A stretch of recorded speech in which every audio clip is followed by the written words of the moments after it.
Êxodo capítulo 20, o 9º mandamento. E eu vou ler aqui, Êxodo 20 é o verso 16, que diz: não dirás falso testemunho contra o teu próximo, ponto. Não dirás falso testemunho contra o teu próximo. Qual é o princípio que está por trás deste mandamento? Porque a cada mandamento que nós vimos estudando, nós sempre mostramos um princípio que faz com que o mandamento seja melhor compreendido, que dá uma melhor dimensão e demonstra a eternidade do mandamento. Porque quando você percebe o princípio, você vê que é eterno. E eu, por exemplo, estudamos não matar. Qual o princípio? Respeito à vida. Não há momento que o ser humano possa viver sem ter que respeitar a vida. Portanto, é impossível dizer-se que os mandamentos são abolidos ou foram abolidos. Todos os 10 têm um princípio eterno, os 10. Já estudamos, estamos no 9º. Qual o princípio por trás desse mandamento dessa noite? Não dirás falso testemunho contra o teu próximo. Qual o princípio? Respeito à verdade, ou o princípio da veracidade.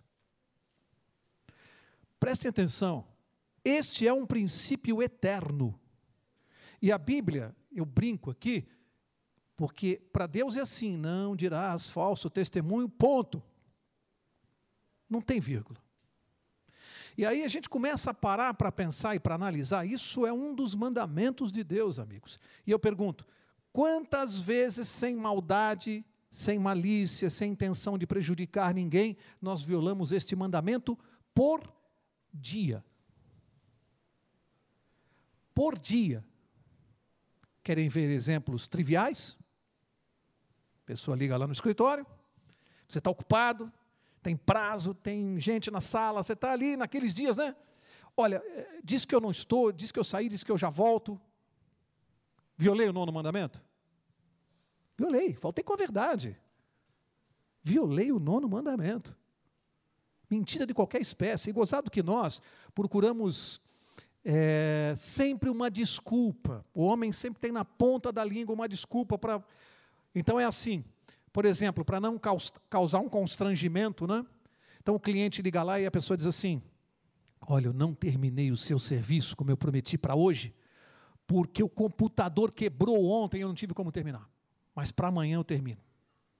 Mentira, nem teve tempo de pegar. Mentira. São mentiras que a gente pensa assim, mas isso aí que mal tem? A questão não é qual é o mal, a questão é que Deus está dizendo para não fazer isso, é um princípio da verdade. É um princípio. Nós não podemos quebrar esse mandamento. E lá mais para frente um pouquinho, nós vamos ver as razões disso. Por que que Deus estabelece coisas para nós? Por exemplo, nós às vezes mentimos para não ferir as pessoas. É um motivo até bondoso.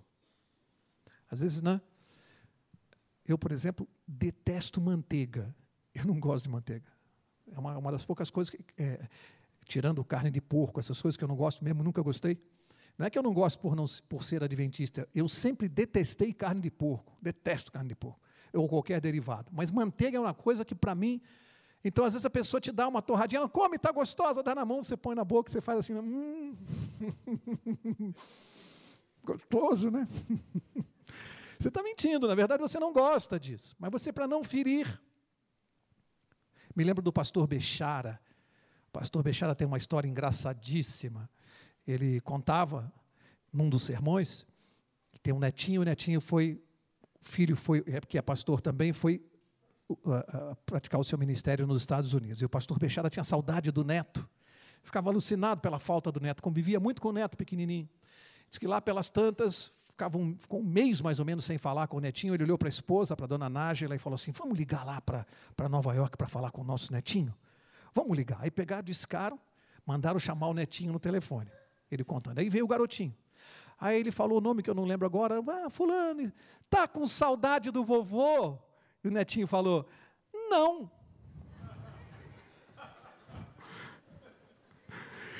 E ele falou assim para nós no sermão: ah, como meu neto é sincero. Às vezes a gente diz que está só para não ferir, não é? A gente fala coisas que às vezes não são verdadeiras. Me lembro também daquela história do pastor casado há 30 anos. 30 anos. Desde o primeiro dia do casamento, a esposa fez um pedido para ele. Ela disse assim: olha, eu tenho aqui uma caixa E aqui é a minha privacidade que eu quero que você respeite. Essa caixa eu vou guardar no alto do armário e eu quero o seu compromisso de você nunca mexer nisso aqui, porque isso é uma coisa minha. É minha, eu não quero que você mexa, é a minha privacidade. Só peço que você respeite, ok? Ele disse ok. Os anos começaram a passar e cada vez que ele abriu o armário e olhava lá para cima, ele ficava, mas que raio que ela guarda naquela caixa que eu não posso ver? Mas eu falei que não ia mexer e continuava. Ano seguinte, a caixa lá, ele dizia, mas será possível que eu não posso olhar a caixa? O que será que tem lá? E os anos foram passando, 10, 20, 30 anos de casados. E a caixa lá. Aí um dia ele estava sozinho em casa, falou, não é possível, 30 anos com a minha mulher, eu sei tudo dela, ela conta tudo para mim. Por que eu não posso ver o que está naquela caixa? Curiosidade humana, né? Aquele dia ele falou, ela vai me perdoar, mas eu vou ter que abrir. Aí subiu, pegou, ela estava fora de casa, abriu a caixa, surpresa, 2 ovos e 5 mil reais em dinheiro. Ele falou, que coisa mais estranha, ela esconde isso de mim. Ela chegou, ele não se conteve, olha querido, eu tenho uma coisa para te falar, eu sei que você vai ficar chateado comigo, mas eu preciso ser franco com você. O que é? Falei, não, hoje. Sabe aquela caixa? Ela falou, você não mexeu naquela caixa, né? Eu falei, mexi.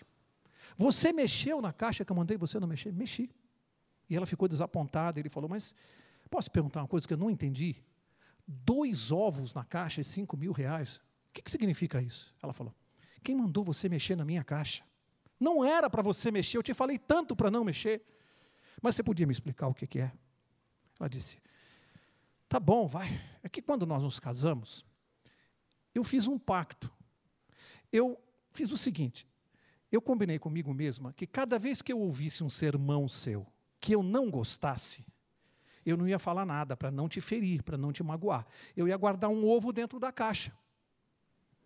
Aí ele olhou para ela e falou assim, meu amor, puxa vida, 30 anos de casados, eu acho que eu já fiz mais de 1.500 sermões, que bom que você só não gostou de 2. Ela falou assim, cada vez que fazia uma dúzia, eu vendia e botava o dinheiro na caixa.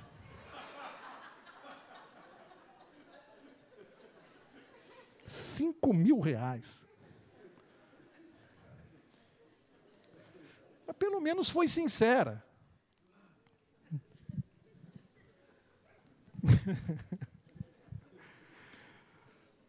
E aquela mentirinha daqueles que viajam?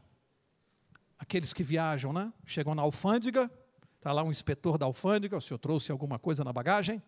Não trouxe nada, não comprei nada nessa viagem. Está lá, né? O sonzinho dentro da camiseta todo enrolado, o perfume dentro da meia, o relógio, né? Mentirinha boba, né? Só para economizar dinheiro. É violação do nono mandamento? Sim ou não? E a gente não faz isso? Então não é para refletir? Não é para refletir, porque nós estamos violando um dos mandamentos de Deus. Professor, dia da nota, né? Tem que levar o trabalho, tem sempre aquele que não leva, né? Aí você já viu, né? Professor, o senhor não vai acreditar. Não vai. Olha, eu fiquei uma semana fazendo. Ontem, na hora que eu fui salvar para imprimir, acabou a luz lá em casa. Não pude salvar o trabalho, perdi tudo. Legal, né? Só aquelas mentiras. Eu estou propositadamente mostrando as mentirinhas do dia a dia. Por isso que eu falei quantas vezes por dia a gente viola este mandamento com pequenas mentiras. Pequenas, vai somando. Pequenas mentiras que fazem muita diferença. Agora, vamos para o ponto mais grave. Hoje nós estamos vivendo um tempo, e eu me refiro a isso porque me assusta quando eu assisto algumas palestras de empresários ou treinamento de motivação para empresas. É assustador. Porque nós vivemos num mundo onde mentir parece que é uma condição essencial para você ser bem-sucedido na área de vendas. Funcionários são treinados como enganar o cliente, são treinados para fazer isso. São treinados. Quanto mais você conseguir enganar e mais você vender, melhor você é para os homens. Para Deus, pior você fica. E o problema é que quem vai nos julgar no fim dos tempos não são os homens, não é o dono da sua empresa, não é quem te paga o salário, não é esse que vai te julgar. Quem vai te julgar é Deus. É assustador o que a gente vem assistindo. Tem certas coisas que se você disser assim, não, eu preciso falar essa verdade para esse cliente. Você está brincando. Você não é profissional se você fizer isso.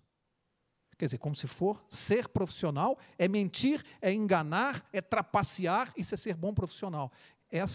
Isso é que nós estamos vendo hoje, na mídia, nas empresas.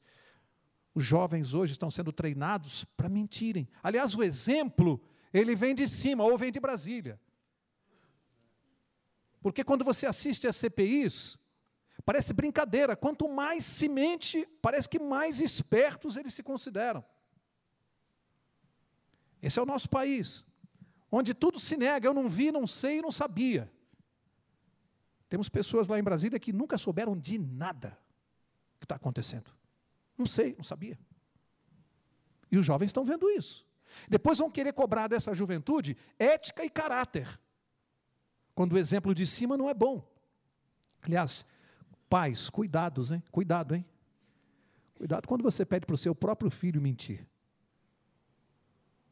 Cuidado. Quando manda a própria criança mentir. Vai lá e fala isso. Vai lá e fala aquilo. Diz que eu não estou. Cuidado, hein? Ele está aprendendo. Mateus capítulo 21. Mateus capítulo 21. Olha aqui o que Jesus Cristo fez. E veja aqui o que eu tiro para a minha vida desse episódio aqui. Mateus 21, verso 18. Preste bem atenção nisso aqui. De manhã, ao voltar para a cidade, está falando de Jesus, ele teve fome de manhã. Verso 19, avistando uma figueira à beira do caminho, dirigiu-se a ela, mas não achou nela senão folhas, e disse-lhe, nunca mais nasça fruto de ti. E a figueira secou imediatamente. Para aqui. Vamos analisar isso aqui.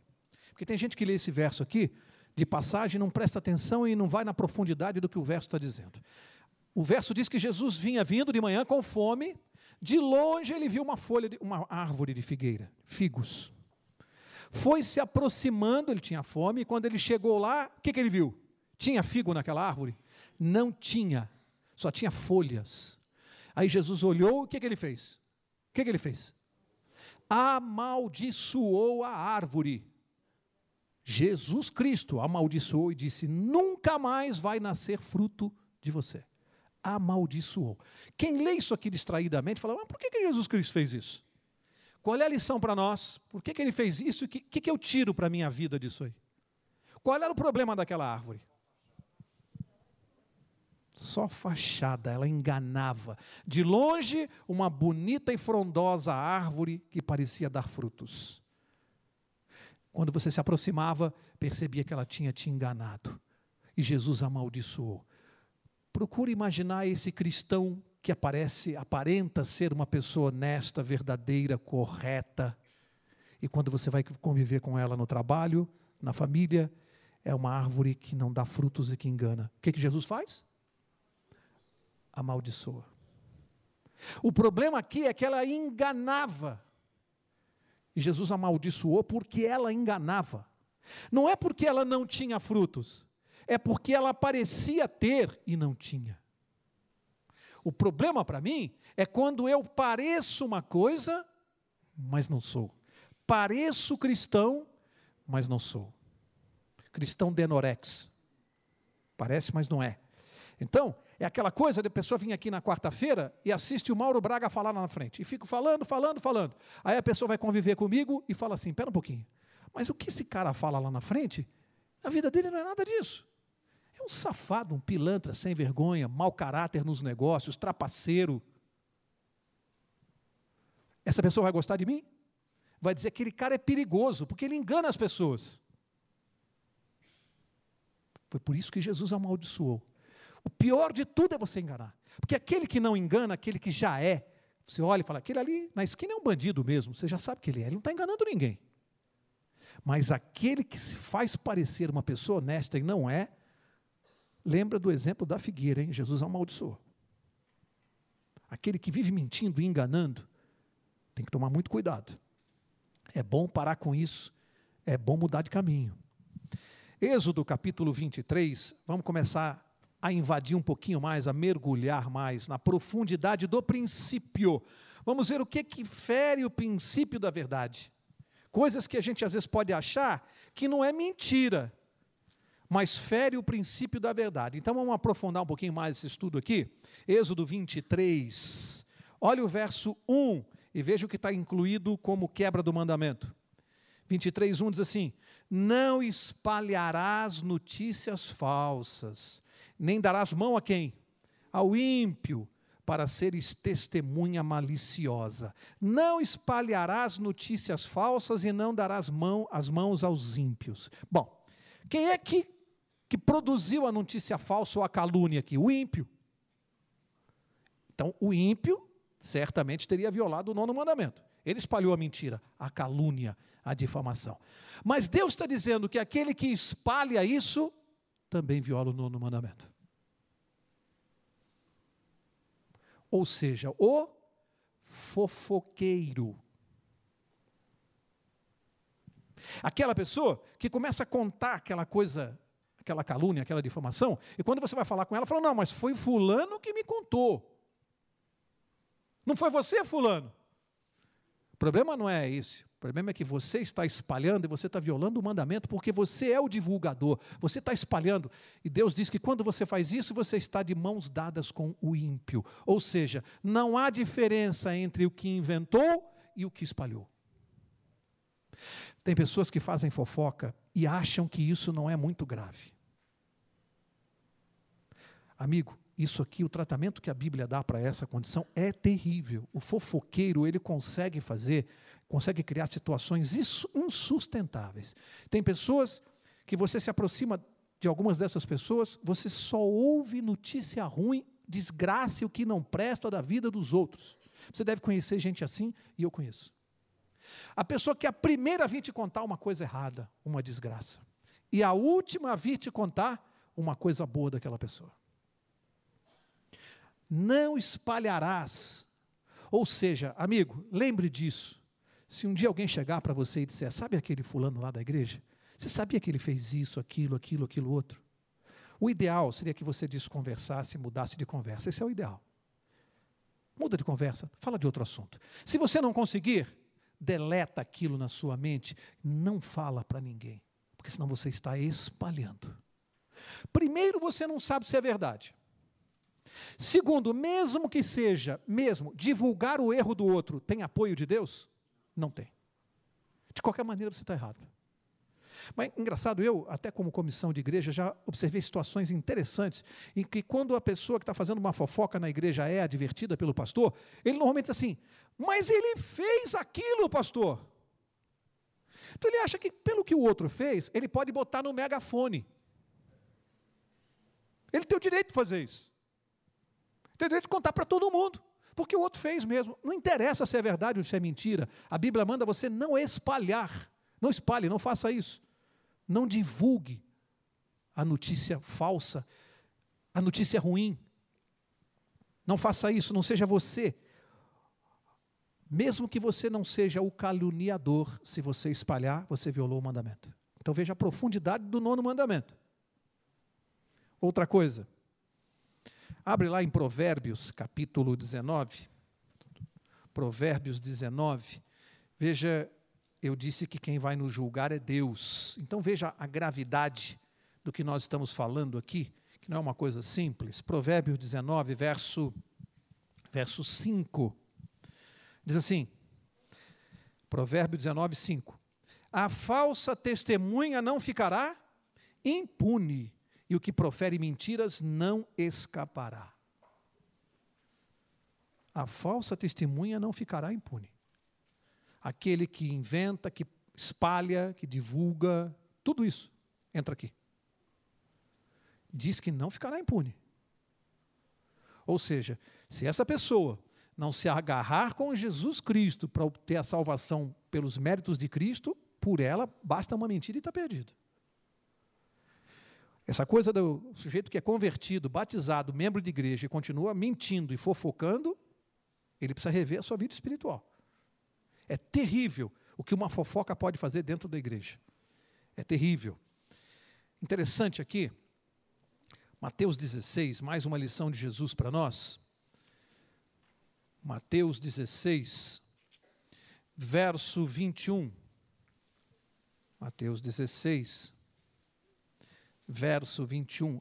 Olha que coisa agora, hein? Preste atenção nisso aqui. Eu estou mostrando as várias faces de violação do 9º mandamento. Aqui é mais uma face diferente de violação. Olha só, Jesus dizendo aqui, né? Desde então, começou Jesus a mostrar aos discípulos, eu estou lendo Mateus 16, verso 21. Mateus 16, verso 21. Diz assim, desde então, começou Jesus a mostrar aos discípulos que era necessário ir a Jerusalém, padecer muito dos anciãos, dos principais sacerdotes e dos escribas, ser morto e ressurgir no 3º dia. Ou seja, ele vinha pregando o que ia acontecer com ele, o que ele ia ter que fazer. Ele ia pregar, ia ser crucificado e ia ressuscitar no 3º dia. Ele vinha pregando isso. Verso 22. Pedro tomou-o de parte, ou seja, puxou ele para o lado, e começou a repreendê-lo, dizendo, Senhor, tem compaixão de ti, isso de modo nenhum te acontecerá. Olha Pedro, sempre Pedro, né? Sempre o Pedro era aquele mais impulsivo, e quando ele viu Jesus falando isso, olha, eu vou ser martirizado, eu vou ser crucificado, eu vou ser morto, e eu vou ressuscitar o 3º dia. Pedro amava tanto Jesus, gostava tanto dele, que Pedro chamou Jesus de lado e falou, Senhor, não diga isso não vai acontecer com o Senhor de jeito nenhum, até porque, se depender de mim, eu não vou deixar isso acontecer, eu vou defendê-lo até a morte. Esse é Pedro. Olha o que Jesus disse para Pedro, verso 23. Ele, porém, voltando-se, disse a Pedro, para trás de mim, quem? Satanás, tu me serves de pedra de tropeço, não compreendes as coisas que são de Deus, e sim as que são dos homens. Presta atenção nisso aqui, porque isso aqui é muito sério. Muito sério. Amigos, às vezes o diabo usa pessoas sinceras, pessoas queridas, usa cristãos, estamos falando de Pedro. Usa pessoas sinceras como Pedro era. Num momento de fraqueza dessa pessoa, Satanás utiliza para desestimular ou diminuir a fé de alguém. Às vezes você está ali num momento difícil da sua vida espiritual e às vezes é um irmão da igreja, é alguém que deveria te ajudar, é a pessoa que encosta em você e te põe para baixo. Com um comentário, é como se tivéssemos que dizer assim, porque quando Jesus olhou para Pedro e falou assim, para trás de mim, Satanás, Pedro deve ter dito, espera aí, Senhor, calma, sou eu, Pedro, seu amigo. E Jesus falou, não é com você que estou falando, não, Pedro. É quem usou o seu corpo e a sua voz nesse momento para falar comigo, que foi Satanás, não foi você. Porque o que Pedro falou vinha de Satanás, porque desestimular a Jesus cumprir o seu plano de salvação, morrer na cruz por nós. Quem falou aquilo foi Satanás, não foi Pedro. Ele apenas usou Pedro. Significa que qualquer um de nós, num momento de fraqueza, podemos ser usados para atrapalhar a vida espiritual de alguém. Para atrapalhar o ministério de alguém, para desestimular uma pessoa. Eu nunca vou me esquecer na minha vida de uma conversa que tive com o pastor Ronaldo Arco, uma pessoa querida, conhecida de todos nós da igreja, um excelente pastor, um cantor de uma voz maravilhosa, e um dia estávamos num encontro, sozinhos, sentados debaixo de uma árvore, nunca vou me esquecer, eu e ele, falando da vida da igreja, das coisas, e o pastor me deu um conselho, que nem vem ao caso aqui agora, o conselho que ele me deu, e ele disse, Mauro, eu vou te falar porque estou te falando isso. Porque um dia, quando eu comecei a pregar e eu comecei a cantar, um dia alguém chegou para mim e falou assim, não canta não, porque isso aí é vaidade, isso não é bom. E ele me disse, Mauro, durante 1 ano eu parei de cantar, porque aquela pessoa me falou que era vaidade. Um homem que tem a voz que ele tem, o dom que Deus deu a ele, você acha que quem disse isso para ele não foi usado por Satanás? Só Satanás queria calar a boca e a voz do pastor Arco, que tem uma voz maravilhosa. E ele ficou 1 ano lutando, será que é vaidade mesmo? Será que eu não devo cantar? Veja como alguém pode atrapalhar o ministério de uma pessoa com um conselho ou uma coisa que não vem de Deus. Pode influenciar no dom que alguém tem. Tem que tomar cuidado com isso. Porque é diferente quando uma comissão de igreja faz esse comentário, um colegiado de pessoas, ou quando uma pessoa isoladamente faz e diz que é a multidão que está dizendo. Olha, as pessoas estão dizendo que você está muito vaidoso. Que pessoas? É ele que pensa isso, é ele que está dizendo isso, ninguém falou. Satanás pode usar pessoas, bons crentes, pessoas sinceras, no momento de fraqueza, orar para desestimular a fé de um outro. E a gente tem que tomar cuidado com isso. Cuidado. Outra coisa que quebra o 9º mandamento, os mexericos com aparência de piedade. Alguém chega para você, fala assim, olha, precisamos orar por aquele irmão ou por aquela irmã. Bonito, né? Aparência de piedade, vamos orar por aquela pessoa. Sabe por quê? Ih, aquele irmão está fazendo umas coisas que eu nem te conto.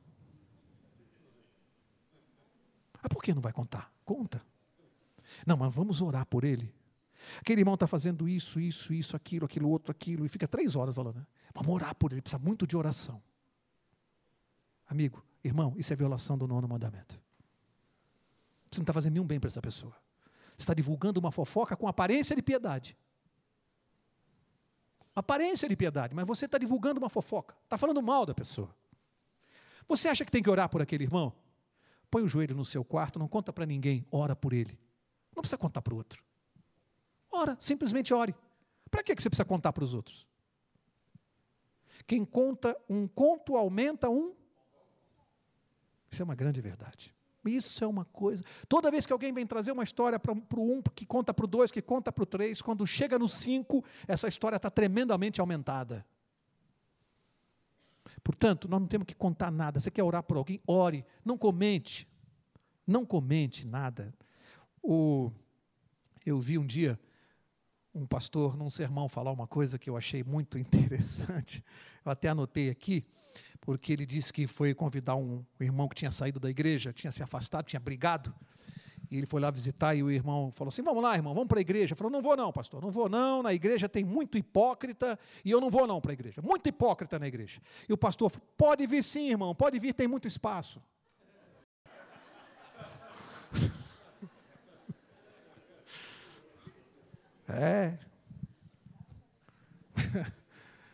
Tem muito espaço. Para terminar, eu quero fazer uma proposta para vocês, para terminar. Uma proposta. A verdade é que se você for analisar a natureza humana, o ser humano gosta de fofoca. É da índole, a gente gosta de fofoca. Eu brinco com a minha esposa, porque eu digo para ela que ela gosta de fofoca, mas eu não, eu gosto de estar bem informado. É muito diferente. É muito diferente. Se nós não gostássemos de fofoca, quem assistiria o noticiário toda noite na TV? É da índole humana, o ser humano gosta. É por isso que a gente tem que tomar cuidado, porque a gente gosta, e a gente tem que dominar isso. A gente quer saber. Tem uma confusão na rua ali, aquele aglomerado, um monte de gente. Quem que consegue chegar perto e não perguntar assim, o que aconteceu, hein? A gente pergunta o que aconteceu. A gente quer saber o que está acontecendo. Portanto, é da nossa natureza. A proposta que eu vou fazer é usar o 9º mandamento na sua forma positiva. Porque esse mandamento, ele diz, não dirás falso testemunho como os outros, não matar, não, na forma negativa. Na forma positiva, como é que ficaria esse mandamento? Falarás a verdade, seja sincero. Eu vou propor uma outra coisa aqui para nós. Vou propor para vocês essa noite. Vamos fazer a fofoca do bem? Fofoca do bem, a favor dos nossos irmãos. Você quer falar alguma coisa? A gente tem vontade, às vezes, de contar? Faz a fofoca do bem. Então, o que é a fofoca do bem? Quer contar alguma coisa? Faz assim. Guga, sábado passado, uma pessoa que estava na sua classe veio falar comigo. Isso já aconteceu, viu, Guga? É verdade. Não estou inventando, não. Já aconteceu. A pessoa veio falar comigo e fala assim, adorei o estudo da Guga. Aliás, meus pais são apaixonados por você, tá? E eu, no bom sentido, também sou. Aliás, quem não conhece as visitas à Guga, da aula da estudo bíblico aqui de sábado de manhã, no horário das 10 horas, eu digo para você, é imperdível. Venham assistir. Olha quanta gente fazendo assim com a cabeça. Olha o que tem de fã aqui, Guga. Está cheio de fã. Então, Guga, uma pessoa me procurou no sábado para falar uma coisa de você. Adorou seu estudo bíblico, Guga. Olha a fofoca do bem. Pastor João, o senhor pregou aqui no sábado passado, tinha um irmão sentado atrás de mim, e ele só fazia assim com a cabeça, e no final ele falou para mim assim, ó, foi para mim, pastor. Faz a fofoca do bem. Divulga as coisas boas. conta coisa boa. Coisa ruim, fica calado, não fala nada, guarda para você. Para quê? Tem tanta coisa boa que a gente pode contar. Vamos fazer a fofoca do bem? Vamos ser fofoqueiros do bem? Vamos botar as pessoas para cima, estimular as pessoas? Agora, você chega para uma pessoa, de repente desestimula a pessoa. Olha, você não prega bem. Às vezes um irmão sincero, uma pessoa de Deus, às vezes é usada por Satanás para fazer isso. Para desestimular, para colocar uma pessoa para baixo. E é uma pessoa boa, do bem, mas é usada num momento de fraqueza para mexer com a autoestima de uma pessoa que está no ministério de Deus, que tem um dom, que canta, que prega, e é desestimulado por um comentário. Não vamos fazer isso. Isso não é de Deus, isso não vem de Deus. Eu quero encerrar. Havia um menino, um garoto, e ele, criança, 6 anos de idade, ele vivia no mundo da fantasia.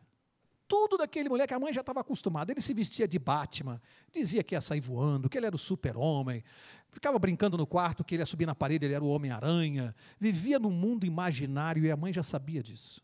Tudo desse garoto era assim. Um dia, dentro dessa sua fantasia, a mãe na cozinha, ele passou, pegou a sua bicicleta e falou: mãe, hoje eu vou fazer uma viagem e eu vou falar com Deus. A mãe já sabia, falou: ô filho, legal, vai falar com Deus? Vou, mãe. Não demora, tá? Às vezes você fala, mas não demora, volta logo. Já conhecia o garoto. Mãe, faz um sanduíche para mim, um refrigerante, se der fome. Tá bom, filho, tá aqui. Fez, ele botou na bicicleta, pedalou umas 3 quadras, mas no mundo imaginário dele como criança, aquelas 3 quadras é como se ele estivesse num país muito distante, na viagem dele. Depois de 3 quadras com a bicicleta, ele chegou numa pracinha. Chegou na pracinha, naquele país distante, ele viu um velhinho de barba branca sentado num banco, dando milho para o pombo. Ele desceu da bicicleta e falou: Deus, olha Deus. Foi se aproximando, deixou a bicicleta, sentou na beirada do banco e o velhinho ali. Aí o velhinho olhou para ele, viu que é uma criança, e ele, admirado, né? E ele queria puxar assunto e falava: oi. Aí o velhinho: oi. Nossa, eu estou até emocionado, eu nunca pensei que eu ia conhecer o senhor assim de perto. Aí o velhinho falou: ah, tá, legal. Nossa, mas, puxa, o senhor tem uma barba grande, né? O senhor, nossa, o senhor é legal. O senhor é muito legal. Nossa, O senhor quer sanduíche? Aí o velhinho falou: não, sanduíche, quer um pedacinho? Ele cortou na meia e deu. O velhinho começou a morder, falou: gostoso, foi minha mãe que fez. Minha mãe, quer refrigerante? Eu não sei se Deus toma refrigerante. Coca-Cola eu sei que ele não toma, né? Mas, aí ele aceitou, começou a tomar. E um garotinho ali conversando com ele, o tempo foi passando, e o menininho empolgado, e contando, e falando das coisas, e falava assim: mas, nossa, eu nunca pensei que eu ia conversar com o senhor tão de pertinho assim. E o velhinho, achando aquilo, né? O senhor, olha, está ficando tarde, a minha mãe falou para não demorar, eu preciso voltar, mas eu preciso falar uma coisa para o senhor. O senhor é muito legal, e o senhor é muito especial para mim. Aí o velhinho ficou emocionado, né? É mesmo? Viu a sinceridade? O senhor é muito especial para mim. Aí o garoto voltou para casa pedalando, chegou em casa, entrou na cozinha berrando, né? Queria contar para a mãe: mãe, eu conversei com Deus, eu falei com Deus. Falou, filho? Falei, mãe, como é que ele é? Ah, ele tem barba branca, ele adorou o seu sanduíche. Deus gostou do meu sanduíche? Gostou, mãe, gostou. Ele é muito legal. E enquanto isso, no mesmo horário, numa outra casa, o velhinho chegando em casa. Aí a velhinha falou assim: por que você demorou tanto? Onde é que você estava? Eu estava na praça, eu estava conversando com Deus. Aliás, eu fiquei surpreso, porque eu não pensei que ele fosse tão moço. E eu estava conversando com Deus, e ele conversando comigo, sabe, eu estava me sentindo um inútil, achando que a minha vida estava terminando, a gente está velhinho assim, eu já estava achando que eu não servia para mais nada, que eu não presto para nada, que a minha vida acabou, estou me sentindo na vida. E ele disse que eu sou especial para ele. E olha, eu estou me sentindo de um jeito incrível que Deus me disse. Eu estou me sentindo completamente diferente. Sabe, amigo, os dois estavam errados e ao mesmo tempo certos. Errados porque pensavam que estavam falando com Deus, e ao mesmo tempo certos, porque ouviram palavras de Deus. Sabe, o meu desejo essa noite é que, quando nós conversarmos com as pessoas, seja onde for, no trabalho, no prédio, que as pessoas fiquem confusas e, ao terminarem de conversar conosco, não saibam se falaram com um ser humano ou falaram com o próprio Jesus em pessoa. Empreste o seu rosto para Deus. Empreste. Deixe Ele te usar.